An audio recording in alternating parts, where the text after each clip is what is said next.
മലയാളത്തിലൂടെ അരങ്ങേറ്റം, പിന്നീട് അന്യഭാഷാ ചിത്രങ്ങളിലേക്ക് ഒരു ഓട്ടം. ഇതാണ് സാധാരണ മലയാള സിനിമയിലെ നായികമാരെല്ലാം ചെയ്യുന്നത്. ഉദാഹരണത്തിന് പ്രേമം. ഇതിൽ അരങ്ങേറ്റം കുറിച്ച 3 നായികമാരും ഇപ്പോ അന്യഭാഷാ ചിത്രങ്ങളിലെ തിരക്കിലാണ്. സായി പല്ലവിയും അനുപമയും തെലുങ്കിലാണ് കോൺസെൻട്രേറ്റ് ചെയ്തിരിക്കുന്നതെങ്കിൽ മഡോണ തമിഴിൽ തിരക്കേറുന്ന താരമായി മാറിയിരിക്കുകയാണ്. എന്നാൽ ഈ തിരക്ക് കൂടുന്തോറും താരത്തിന്റെ തലക്കനവും കൂടുന്നോ എന്നൊരു സംശയമുണ്ട്. അത്തരത്തിലുള്ള വാർത്തകളൊക്കെയാണ് ഇപ്പൊ തമിഴ്നാട്ടിൽ നിന്നും കേൾക്കുന്നത്. കാതലും കടന്നുപോകും എന്ന ചിത്രത്തിലൂടെ തമിഴിലെത്തിയ മഡോണ ധനുഷിന്റെ പവപ്പാണ്ടിയിലും അഭിനയിച്ചു. വലിയ തലക്കനമാണത്ര കക്ഷിക്ക്. ഷൂട്ടിംഗ് സെറ്റിലൊന്നും അധികം ആരോടും സംസാരിക്കില്ല. തന്റെ ഭാഗമൊക്കെ ചിത്രീകരിച്ചു കഴിഞ്ഞാൽ മാറി ഒരിടത്തങ്ങ് പോയിരിക്കും. ആരെയും വലിയ മൈൻഡ് ഒന്നുമില്ല. ഇങ്ങനെയൊക്കെയുള്ള കലാപരിപാടികളാണ് ഷൂട്ടിംഗ് സെറ്റിൽ മഡോണ ചെയ്യുന്നത്. ഈ ചീത്ത പേരിനിടയിലും മഡോണ പ്രതിഫലം ഉയർത്തിയതാണ് മറ്റൊരു വാർത്ത. വിജയ് സേതുപതി, ധനുഷ് എന്നീ മുൻനിര താരങ്ങൾക്കൊപ്പമാണ് താൻ അഭിനയിച്ചത്.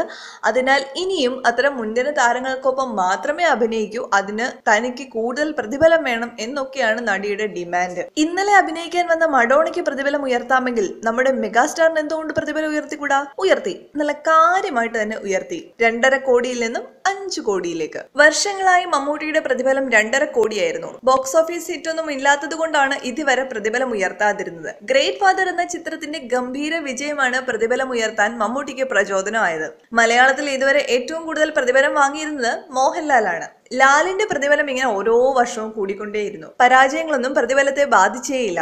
മലയാളത്തിൽ 3 മുതൽ 4.5 കോടി വരെ പ്രതിഫലം വാങ്ങുന്ന മോഹൻലാൽ തമിഴിൽ 5 കോടി വാങ്ങിയതും വാർത്തയായി. എന്നാൽ ഒരു മലയാള സിനിമയിൽ അഭിനയിക്കാൻ 5 കോടിയാണ് മമ്മൂട്ടി ഇപ്പോൾ ആവശ്യപ്പെടുന്നത്. പുലിമുരുകന് പോലും മോഹൻലാൽ അത്രയും തുക കൈപ്പറ്റിയിട്ടില്ല. പ്രതിഫലത്തിന്റെ കാര്യത്തിൽ മോഹൻലാലിന്റെ റെക്കോർഡ് അങ്ങനെ മമ്മൂട്ടി തകർത്തിരിക്കുന്നു.